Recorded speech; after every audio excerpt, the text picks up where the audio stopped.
All right, let's talk about one of the most misunderstood parts of the internet. We're going to go deep today. I mean, way beyond your everyday Google search, to really pull back the curtain on what's hiding just beneath the surface. And this right here, this is the perfect way to think about it. Everything we see online, everything we do day to day, it's just the tiny, visible tip of this massive, hidden iceberg. So the real question is, what's lurking in those dark waters below? So before we can even get into the dark web, you've got to get your head around the sheer scale of the internet that we don't see. It's this enormous digital universe just humming along, completely out of sight. And that's the number that just blows my mind. 95%. Think about that for a second. Almost the entire World Wide Web is not indexed by search engines like Google. Practically everything is hidden from a simple search. And this visual? Wow, it really hammers the point home, doesn't it?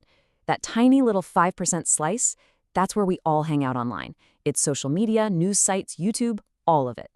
The other 95%, well, that's where we find both the deep web and the dark web.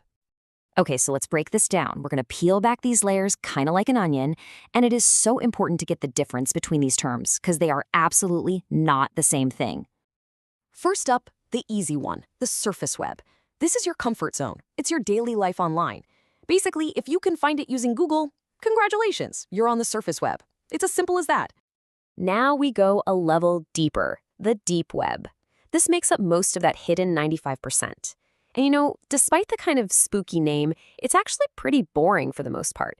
We're talking about anything that's behind a password. Your medical records, your company's private network, legal documents. It's not some evil place, it's just private.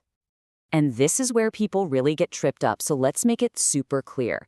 The deep web is just unindexed stuff. The dark web, on the other hand, is intentionally hidden. It's a tiny corner of the deep web that you need special software to even get to, and its entire reason for being is one thing: anonymity. So that one word, anonymity, is everything. But who's actually using the dark web? And why is hiding your identity so critical? This is where you really start to see its two very different faces. I mean, think about it. On one hand, this anonymity is literally a lifeline. It protects journalists, activists, and whistleblowers in places where speaking the truth could get you killed. But on the other side of that exact same coin, that same anonymity is a perfect shield for illegal marketplaces, hacker forums, and all sorts of criminal activity. It's a tool for both freedom and crime. And hey, this isn't just some abstract idea. Security researchers, like the ones at IBM's X-Force, are constantly monitoring these spaces. They see our stolen credentials, our usernames and passwords being bought and sold every single day. This threat is very, very real. So how in the world is this kind of anonymity even possible? Well, it all boils down to one very specific piece of technology, one that was built from the ground up for one purpose: to hide who you are and where you are. It's called Tor, which stands for the Onion Router. And that name is perfect. It's software that takes your internet connection and bounces it all around a global network of volunteer computers, wrapping your data in layers of encryption. Just like, you guessed it, the layers of an onion. So here's the quick and dirty on how it works. Your request gets wrapped in all these layers of encryption and sent to a starting computer or node. From there, it just randomly bounces between a bunch of other computers all over the world. Each stop only knows where it just came from and where it's going next, and it peels off just one layer of encryption. By the time your request flies out of the final exit node, nobody can trace it back to where it started.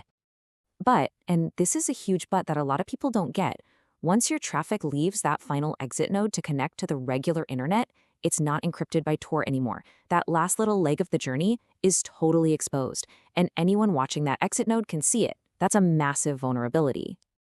Which brings us to something really, really important. Just wandering around the dark web is not like surfing the net. It's not a casual thing to do. It comes with some serious real-world dangers. And let me just say this, echoing the experts here, I recommend you don't go there. It is a bad neighborhood. Seriously, think of it as the digital equivalent of walking into the most dangerous part of a city you can imagine, at night, alone. The risks are very, very real. What kind of risks are we talking about? Well, for starters, any of those volunteer computers could be run by someone malicious. You could download nasty malware without even clicking on anything. You become a massive target for incredibly sophisticated phishing scams. And, depending on where you live, just accessing some of this stuff could get you into serious legal trouble. I mean, just look at the kind of gear you need to even think about this safely. You need the Tor browser just to open the door. But then, experts say you should have a security sandbox to trap malware, a VPN for another layer of encryption, and a firewall to watch everything. This is absolutely not for the casual user. So when you boil it all down, what are we left with? The big takeaway is this: the technology that makes the dark web possible isn't good or evil on its own. It's just a tool. And like any powerful tool, its value, whether it's for good or for bad, depends entirely on the person using it. And that's the real puzzle here, isn't it? The very same anonymity that protects a hero also protects a villain. It shields a political dissident from a dictator, and it shields a criminal from the law. There's no difference. So, is that kind of untraceable freedom worth the price? That's definitely something to think about.